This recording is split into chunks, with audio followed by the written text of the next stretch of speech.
मनुष्य की समस्त गतिविधियों का आधार हमारा अपना अंतर्मन है।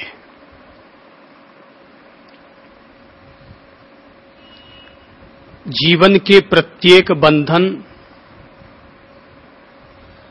और उसके आध्यात्मिक स्वतंत्रता के लिए भी मनुष्य का अंतर्मन ही मुख्य उत्तरदायी होता है। व्यक्ति के बाह्य संबंध, बाह्य क्रिया, बाह्य गतिविधि निश्चय ही व्यक्ति के लिए प्रभावकारी और परिणामदायी होती है, लेकिन जीवन का प्रत्येक बीज अगर कहीं बोया जाता है और अपना परिणाम देता है तो व्यक्ति का अपना अंतर्मन है। विचार के रूप में, सोच के रूप में, कर्म या प्रकृति के रूप में अगर कहीं से किसी भी बिंदु की शुरुआत होती है तो मनुष्य का अंतर्मन ही है।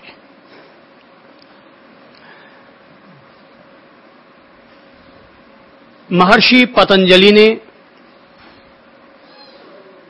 व्यक्ति के उसी अंतर्मन से व्यक्ति को रूबरू करवाते हुए अंतर्मन की शुद्धि, अंतर्मन की सिद्धि और अंतर्मन की समाधि के लिए ही अपने सारे योग सूत्रों का प्रतिपादन किया है। पतंजलि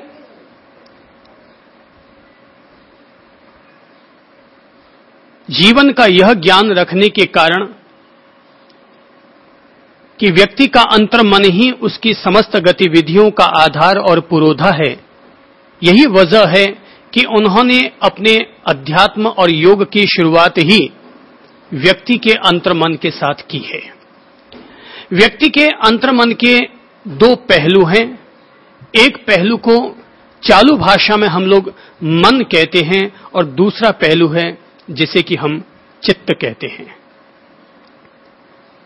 मन वह है जो कि हमें विचार और विकल्पों के रूप में अनुभव होता है, लेकिन चित्त वह है जो विचार और विकल्पों के रूप में हमें अनुभव नहीं होता, लेकिन जो हमारी मूल वृत्तियों के रूप में हमारे भीतर जो तत्व समाहित रहता है उसका नाम है चित्त। योग का उद्देश्य व्यक्ति के अंतर्मन को शांतिमय बनाना तो हो सकता है, लेकिन योग का उद्देश्य मुख्यतः चित्त की शुद्धि करना है। मन को शुद्ध करना योग का उद्देश्य नहीं है, क्योंकि मन तो चित्त की अभिव्यक्ति है। चित्त और मन में बिल्कुल उतना ही अंतर है जितना कि सागर और उसकी लहरों में होता है। लहरें अर्थात मन और उसके विकल्प, और सागर अर्थात चित्त। फ्रायड ने जिसे अचेतन मन कहा है, अनकॉन्शियस एंड सबकॉन्शियस माइंड, भारतीय महर्षियों की भाषा में वही चित्त है। हम लोग अपने भीतर जब ध्यान और योग करने के लिए आसीन होते हैं, बैठते हैं, तब मन के रूप में एक तत्व का साफ तौर पर अनुभव करते हैं जो कि विचार और विकल्प धारा के रूप में भीतर बहता रहता है। ऐसी स्थिति में व्यक्ति को लगता है कि चित्त का तो हमें अनुभव होता ही नहीं है। मैं आपसे पूछूंगा कि जब अपन सागर को देखते हैं तो हमें सागर दिखाई देता है कि लहरें दिखाई देती हैं? लहरें दिखाई देती हैं। तो बिना सागर के लहरें आई कहां से? हमें लहरें महसूस होती हैं, लहरें तो उठेंगी।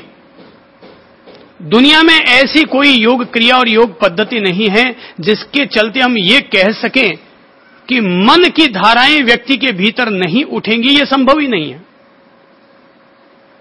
क्योंकि मन तो लहर की तरह है। लहर कभी तेज या धीमे या शांत, उसके जो उद्वेलन है, उसके तो जो उतार चढ़ाव हैं, उसमें यह फर्क आ सकता है। योग का उद्देश्य व्यक्ति के अंतर्मन को समाप्त करना नहीं है, व्यक्ति के उस चित्त को कि जिसकी वजह से हमारे भीतर क्रोध, मोह, माया, लोभ, राग, द्वेष जैसी वृत्तियां हमारे भीतर जिसके कारण उदय होती हैं, उस चित्त को निरोध करना, उसे शुद्ध करना, उसे परिमार्जित करना, ये योग का उद्देश्य है। बुनियादी तौर पर अपन लोगों को बात समझ लेनी चाहिए। योग का उद्देश्य शरीर को स्वस्थ करना है, पर योग का उद्देश्य यह कभी नहीं है कि अब तुम्हें कभी भूख नहीं लगे। प्रत्येक वस्तु की अपनी अपनी प्रकृति होती है, अपना अपना धर्म होता है, और हर वस्तु अपने अपने धर्म के अनुरूप गति करती है। योग का उद्देश्य अगर शरीर के धर्म हैं आहार, निद्रा, भय, मैथुन, ये जो चारों प्रवृत्तियां मनुष्य के शरीर की कहलाती हैं, तो ये चारों प्रवृत्तियां फिर भी रहेंगी, लेकिन योग ने अपना काम यह किया कि व्यक्ति के भीतर रहने वाला जो छिपा हुआ मन है, सोया हुआ जो मन है, भीतर में व्याप्त जो चित्त है, भीतर में व्याप्त जो वृत्तियों का समूह है, उन वृत्तियों का निरोध करना, उन पर अंकुश लगाना, उनको शुद्ध और परिमार्जित करना।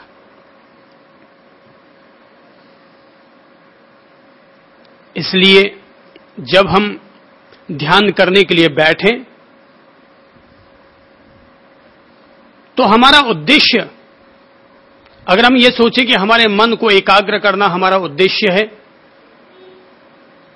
तो भाई मन तो वापस इधर से उधर चला जाएगा, वो अपनी प्रकृति में आ जाएगा, लहर की तरह कि पीछे से चित्त में एक दबाव पड़ा लहर को, और फिर और लहर आगे से आगे बढ़ गई। तो मन को तो हम शांति में बना सकते हैं प्राणायाम इत्यादि के द्वारा, लेकिन चित्त की जो शुद्धि की जाती है, हम लोग जो ध्यान में बैठते हैं, वो हम लोग अपने चित्त का निरोध करते हैं।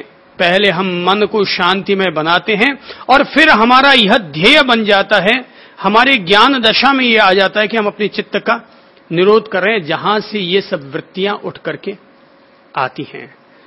तो ध्यान में बैठे अर्थात हम अपने भीतर का निरोध कर रहे हैं, जहां से प्रेरित होकर के ये लहरें उठती हैं। जैसे मान लीजिए कि आप ध्यान में बैठे और ध्यान में बैठे बैठे अचानक दिल्ली का विचार आ गया, तो अब यह विचार आगे से आगे बढ़ता रहा है। मन ने विचारों को आगे से आगे बढ़ाया, पर विचार पैदा तभी हुआ जब चित्त में उसका कहीं कोई अंकुरण उठा, तो फिर वो आगे से आगे बढ़ता चला जाता है। चित्त और मन को हम ठीक वैसे ही समझ सकते हैं जैसे कि अगर हम एक चालू उदाहरण लें, तो उदाहरण है बर्फ में पानी और पानी में बर्फ।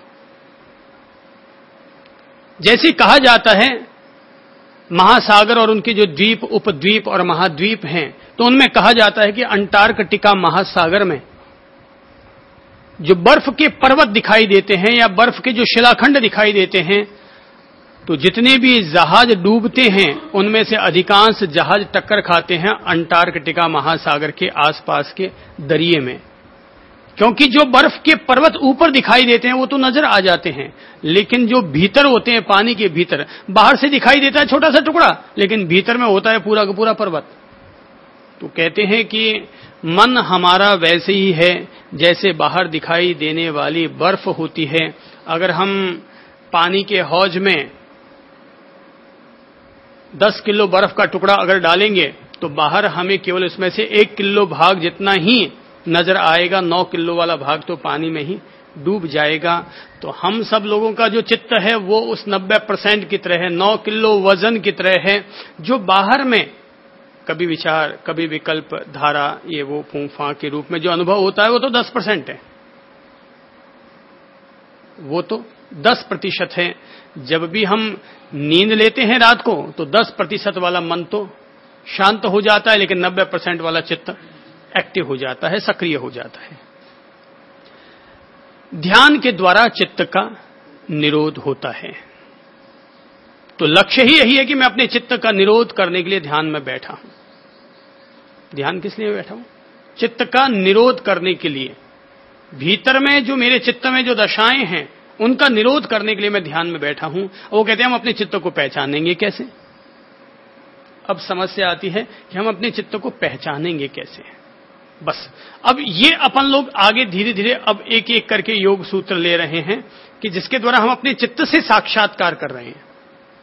हम अपने अपने चित्त से साक्षात्कार कर रहे हैं कि हमारे चित्त के भीतर अब क्या है और क्या नहीं है। तब वो कहते हैं अविद्या, अस्मिता अर्थात अहम भाव, राग, द्वेष और मृत्यु का भय, ये चित्त के क्लेश हैं।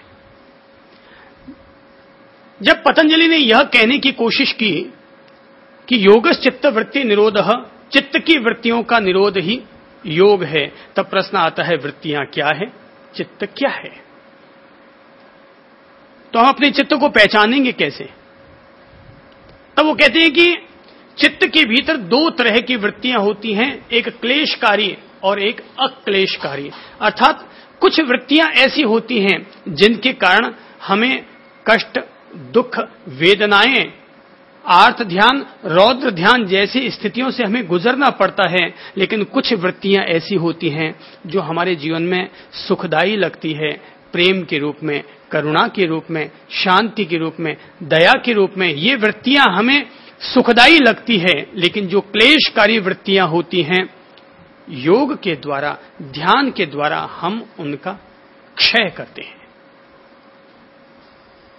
हम आज पतंजलि जी के 2-3 सूत्रों को लेते हैं। पहला है